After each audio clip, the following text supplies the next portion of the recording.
తెలంగాణలోని యూనివర్సిటీల్లో గత 30 ఏళ్లుగా కాంట్రాక్టుగా అధ్యాపకులు ఎదుర్కొంటున్న అన్యాయంపై ఎమ్మెల్సీ నెల్లికంటి సత్యం తీవ్ర ఆవేదన వ్యక్తం చేశారు. తెలంగాణ యూనివర్సిటీల అభివృద్ధిలో కాంట్రాక్టు అధ్యాపకుల పాత్రపై జరిగిన సమావేశంలో ఆయన మాట్లాడుతూ గత బీఆర్ఎస్ ప్రభుత్వం కాంట్రాక్టు వ్యవస్థను రద్దు చేస్తామని చెప్పి న్యాయం చేయలేదని విమర్శించారు. ఇప్పుడు అధికారంలోకి వచ్చిన కాంగ్రెస్ ప్రభుత్వం అసెంబ్లీలో ఇచ్చిన హామీ మేరకు కాంట్రాక్టు అధ్యాపకులను రెగ్యులరైజ్ చేయాలని డిమాండ్ చేశారు. అధ్యాపకులు పరశురాం, విజయేందర్ రెడ్డిలు మాట్లాడుతూ సీఎం రేవంత్ రెడ్డి 3 నెలల క్రితం ఉద్యోగ భద్రత, యూజీసీ పే స్కేల్ ఇస్తామని హామీ ఇచ్చినా ఇంకా అది అమలు కాలేదని ఆవేదన చెందారు.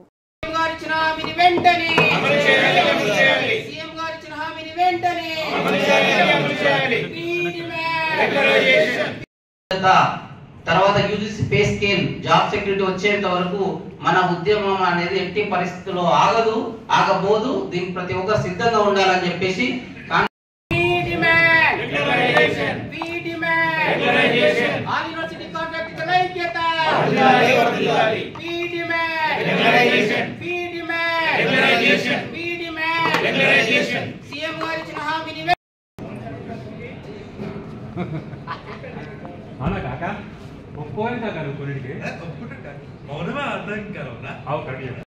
పన్నెండు విశ్వవిద్యాలయాలలో పనిచేస్తున్నటువంటి కాంట్రాక్ట్ టీచర్లని రెగ్యులరైజేషన్ చేయాలని చెప్పేసి గత 6 నెలల నుంచి మేము ప్రభుత్వానికి వివిధ దశల్లో విన్నపాలు చేస్తున్నాము. మే నెలలో నిరవధిక సమ్మె చేసినప్పుడు స్వయంగా సీఎం గారే పిలిచి యూనివర్సిటీ కాంట్రాక్ట్ టీచర్లందరికీ ఉద్యోగ భద్రత ఇచ్చి UGC pay scale, basic DA హెచ్ఆర్ఏతో కూడినటువంటి యూజీసీ పే స్కేల్ని ఇస్తామని చెప్పేసి స్వయంగా సీఎం గారే చెప్పడం జరిగింది. ఆ హామీ మేరకు మేము ఆ రోజు సమ్మెను విరమింపజేసినాము. దానిని ఇప్పటికి 3 నెలలు అవుతున్నప్పటికీ మాకు ఏదైతే హామీ ఇచ్చారో ఆ హామీ ఇంకా నెరవేరలేదు. ఆ హామీని ఇప్పటికైనా త్వరగా ప్రభుత్వం నెరవేర్చాలని, ఈ విషయంలో సీఎం గారు మా పైన దయ ఉంచి ఎక్కడైతే మాకు ఈ జాప్యం జరుగుతున్నదో ఆ జాప్యం జరగకుండా త్వరగా యూనివర్సిటీ కాంట్రాక్ట్ టీచర్లని ఎమ్మటే యూజీసీ పే స్కేల్ ఇచ్చి మిగిలిన కాంట్రాక్ట్ టీచర్లతో పాటు మిగిలిన ఏదైతే యూనివర్సిటీ సమస్యలు ఉన్నాయో వాటన్నింటిని కూడా సీఎం గారు త్వరగా పరిష్కరిస్తారని చెప్పేసి ఈ సభాముఖంగా తెలియజేస్తున్నాం. పత్రికా మిత్రులకు నమస్కారం. సరే, ఇవాళ విశ్వవిద్యాలయాల కాంట్రాక్ట్ అధ్యాపకులు రెగ్యులరైజేషన్ కోసం జరుగుతున్నటువంటి ధర్నా కార్యక్రమం మన సదస్సుకు రావడం జరిగింది.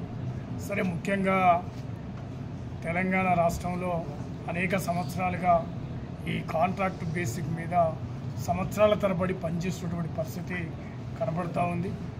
ముఖ్యంగా విశ్వవిద్యాలయాల్లో గత 30 సంవత్సరాలుగా కాంట్రాక్ట్ మీదనే పనిచేయడం అనేది చాలా అన్యాయం, దుర్మార్గమైంది. ఎందుకంటే తెలంగాణ రాష్ట్రంలో నీళ్లు, నిధులు, నియామకాలు అనేటువంటి అంశం మీదనే తెలంగాణ రాష్ట్రం ఏర్పడ్డది. నియామకాలు అనేది ప్రధాన అంశం.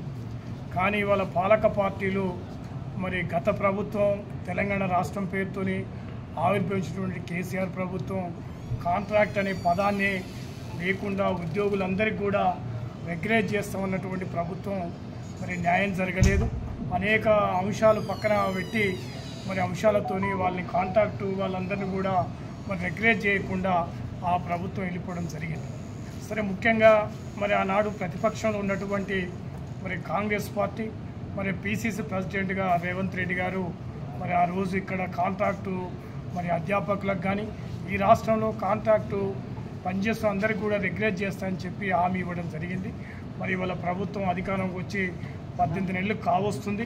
కాబట్టి ఇటువంటి కాంట్రాక్ట్ బేసిక్లో పనిచేస్తున్నటువంటి అధ్యాపకులందరినీ కూడా రెగ్యులైజ్ చేయడానికి పలు విధాలుగా వీళ్ళు ఆందోళన కార్యక్రమం నిర్వహిస్తాము. అనేక సందర్భాల్లో ముఖ్యమంత్రి గారికి కలవడం జరిగింది. కాబట్టి మానవత దృక్పథంతో కానీ తప్పకుండా వాళ్ళందరికీ కూడా న్యాయం చేయడానికి ఈ ప్రభుత్వం ఆలోచన చేయాలని సందర్భంగా సిపిఐ పార్టీగా మేము గుర్తు చేస్తూ ఉన్నాం. అదేవిధంగా వీళ్ళకు అనేక సందర్భాలలో బహుశా ముఖ్యమంత్రి గారికి చెప్పినా కూడా ఫైలు కదలకుండా అనేక రకాల క్వరీల పేరుతోని మరి టెక్నికల్ ప్రాబ్లమ్స్తోని దీన్ని పక్కన పెడుతున్నారు. ఇది అన్యాయం. ఎందుకంటే ఈ రాష్ట్రంలో మరి కాంట్రాక్టు బేసిక్, ఎందుకంటే సుప్రీంకోర్టు కూడా సమాన పనికి సమాన వేతనం అనేటువంటి అంశాన్ని కూడా సుప్రీంకోర్టు చెప్పడం జరిగింది. కాబట్టి మరి వివిధ విశ్వవిద్యాలయాల్లో పనిచేస్తున్నటువంటి కాంట్రాక్టు అధ్యాపకులందరినీ కూడా రెగ్యులేట్ చేసే బాధ్యత ఈ ప్రభుత్వం మీద ఉంది. ఈ ముఖ్యమంత్రులు కానీ మరి మంత్రులందరూ కూడా అసెంబ్లీ సాక్షిగా ఆ రోజు చెప్పిన వాళ్ళు. కాబట్టి అధికారం ఉన్నప్పుడు చెప్పకపోతే ఆ ప్రభుత్వాల మీద విశ్వసనీయత పోద్ది. అందువల్ల గత ప్రభుత్వాలు చేసిన తప్పులు కాకుండా మరి వీళ్ళందరూ కూడా 30 సంవత్సరాలు 20 సంవత్సరాలుగా పనిచేస్తూ ఉన్నారు. అనేక రకాలుగా ఎలాంటి మరి పిఎఫ్ కానీ లేకపోతే అనేక ఏం లేకుండా ఇబ్బందులకు గురవుతూ ఉన్నారు. దీన్ని ప్రభుత్వం ఆలోచన చేసి తప్పకుండా చేయాలని సిపిఐ పార్టీగా మేము డిమాండ్ చేస్తూ ఉన్నాం. పెట్టడం ముఖ్య ఉద్దేశం ఏమిటంటే, గత ఏప్రిల్ మాసంలో మేము మిమ్మల్ని రెగ్యులర్ చేయాలని గవర్నమెంట్తో మేము పీస్ఫుల్గా ఒక స్ట్రైక్ చేయడం జరిగింది. దాని ఫలితంగా సీఎం రేవంత్ రెడ్డి గారు చాలా సానుకూలంగా స్పందిస్తూ మానవీయ కోణంలో ఆలోచించి కాంట్రాక్ట్ అధ్యాపకులందరినీ తొలగించకుండా వాళ్ళకి ఉద్యోగ భద్రత కల్పిస్తూ 65 ఇయర్స్ దాకా మిమ్మల్ని ఎవరు తీసేయడానికి వీల్లేదని చెప్తూ హామీ ఇవ్వడం జరిగింది. దానితో పాటుగా ఏదైతే యూజీసీ పే స్కేల్స్ ఉందో దాన్ని ఆ యూజీసీ పే స్కేల్స్ కూడా నేను ఇంప్లిమెంట్ చేస్తానని చెప్పారు. ఆ చెప్పిన దాని ప్రకారము రెగ్యులరైజేషన్ కాకుండా మిగతా విషయాలు అన్నీ చేస్తా అని చెప్పారు. కాబట్టి సో ఇమ్మీడియట్ జరిగే పని చేస్తా అన్నారు. కాబట్టి మాకు ఉద్యోగ భద్రత ఇస్తూ సార్ చెప్పిన హామీకి మా తెలంగాణలోని 12 విశ్వవిద్యాలయ కాంట్రాక్ట్ అధ్యాపకుల తరఫున సార్కు సీఎం గారికి కృతజ్ఞతలు తెలియజేస్తున్నాము.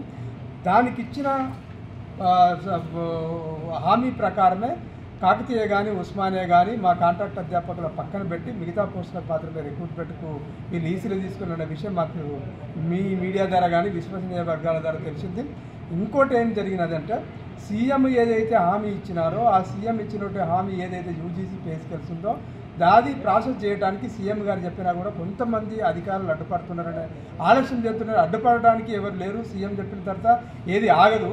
కాకపోతే అంటే కొంత ఆలస్యం జరుగుతుంది. కాబట్టి దాన్ని కూడా త్వరగా మేము కంప్లీట్ చేయాలని చెప్పి మేము చెప్తే సీఎం గారు కలవడం కొంచెం ఇబ్బందిగా ఉన్నది. కాబట్టి ఈ మిగతా వీళ్ళందరినీ తీసుకొచ్చి ఎమ్మెల్సీలు కానీ ప్రొఫెసర్స్ కానీ గతంలో కూడా మాకు వీళ్ళందరూ సానుకూలంగా స్పందించి మా ప్రాబ్లం సాల్వ్ అయ్యేటట్టు చేసింది. కాబట్టి వీళ్ళందరి ద్వారా మళ్ళీ సీఎం గారికి ఒకసారి మా రిక్వెస్ట్ను వీళ్ళ ద్వారా వినిపించాలి. మా యొక్క ప్రాసెస్ని స్పీడప్ చేయడానికి మాత్రమే ఈరోజు పెట్టడం జరిగింది. ఇంకో విషయం ఏంటి అంటే, ఏదైతే సీఎం గారు ఇచ్చిన హామీ మీ కాంట్రాక్టు అధ్యాపకులందరి పోస్టులు పక్క పెడతామన్నారో దానికి విరుద్ధంగా మొన్న 19th ఉన్న రోజు ఇదే హాల్లో ఆల్ వైస్ ఛాన్సలర్స్ మీటింగ్ పెట్టుకోవడం జరిగింది. దానికి కేశవరావు గారు చీఫ్ గెస్ట్గా అటెండ్ అయినారు. అక్కడ ఏమన్నారంటే, న్యాక్ అనేది రావాలి అంటే ఒక యూనివర్సిటీ గ్రేడు జాతీయం కానీ అంతర్జాతీయం కానీ పెరగాలి అని అంటే రెగ్యులర్ రిక్రూట్మెంట్ జరగాల్సిందే, 100% రిక్రూట్మెంట్ జరగాలని చెప్పి ఏదైతే వీసీలు విజ్ఞప్తి చేసిండ్రో ఆ విజ్ఞప్తి అనేది నిజంగానే సీఎం గారు నెరవేరిస్తే మేము రోడ్డు మీద పడాల్సి వస్తుంది. కాబట్టి సీఎం గారికి మళ్ళోసారి విజ్ఞప్తి చేయడానికి ఈ వేదికను మేము ఉపయోగించుకున్నాం. కాబట్టి దయచేసి సీఎం గారు వీసీల యొక్క మాటను వినకుండా ఓన్లీ 30% న్యాక్ అనేది కానీ వీళ్ళందరూ కానీ తప్పుదో పట్టిస్తున్నారు. గతంలో న్యాక్ వచ్చినప్పుడు కూడా 60%, 40%, లేకపోతే 75%, 25%, రెగ్యులర్ వాళ్ళు 25%, మేము 75% ఉన్నాము. నిన్నగాక మొన్న మన ఏది నిజాం కాలేజీకి 90% కాంట్రాక్ట్ ఉన్నారు, 10% మాత్రమే రెగ్యులర్ వాళ్ళు ఉన్నారు. అయినా కూడా బి నుంచి ఏ గ్రేడ్ వచ్చింది. సో కాకతీయ యూనివర్సిటీకి అలాగే వచ్చింది, పాలమూరు యూనివర్సిటీకి అలాగే వచ్చింది, గతంలో కూడా మన ఉస్మానియా కూడా వచ్చింది. సో కాబట్టి దయచేసి మీరు ఈ వీసీలు చెప్పినటువంటి కానీ లేకపోతే అధికారులు చెప్పినటువంటి కానీ వీళ్ళ మాటలు నమ్మకుండా మా యొక్క గోడును మీకు స్వయంగా వినిపించడానికి మాకు టైం ఇచ్చినా మేము వచ్చి చెప్తాము, మా పెద్దల ద్వారా మీకు టైం ఇచ్చినా మేము వచ్చి చెప్పడానికి సిద్ధంగా ఉన్నామని తెలియజేయడానికి మాత్రమే ఈ సదస్సు యొక్క ముఖ్య ఉద్దేశము. సో ఈ సదస్సు ద్వారా ముఖ్యమంత్రి గారికి మా దాన్ని త్వరగా పరిష్కరించాలని విజ్ఞప్తి చేస్తున్నాం.